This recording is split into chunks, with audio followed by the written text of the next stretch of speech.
Palestinians fled their homes in the West Bank city of Jenin as a raid by Israeli security forces continued on Wednesday.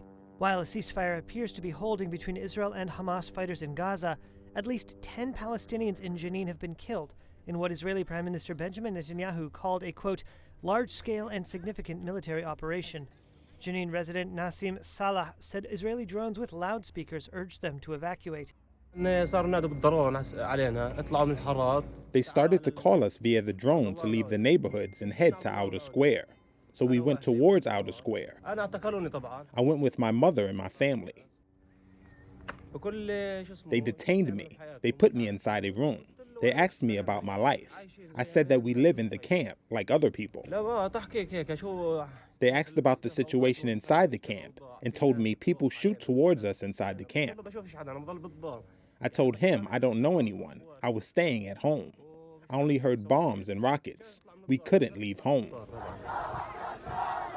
Hamas, based in Gaza, has over recent years expanded its reach into the West Bank, challenging the Palestinian Authority's limited governance. On Tuesday, Hamas called on Palestinians in the territory to escalate fighting against Israel. What the Israeli military calls a counter-terrorism operation in Jenin follows a weeks-long campaign by Palestinian Authority forces to reassert control in Jenin's adjacent refugee camp. The camp is a major center of armed militant groups, including Hamas and Islamic Jihad, both of which get support from Iran. This unidentified man said he was shot at by both the Palestinian Authority and the Israeli army while he had his children in his car. Israel's operation came a day after U.S. President Donald Trump declared he was lifting sanctions on ultra-nationalist Israeli settlers who attacked Palestinian villages in the West Bank. Late on Monday, bands of Israeli settlers attacked Palestinians, smashing cars and burning property around the village of Al-Funduk, near Kalkilia, an area where 3 Israelis were killed in a shooting earlier this month.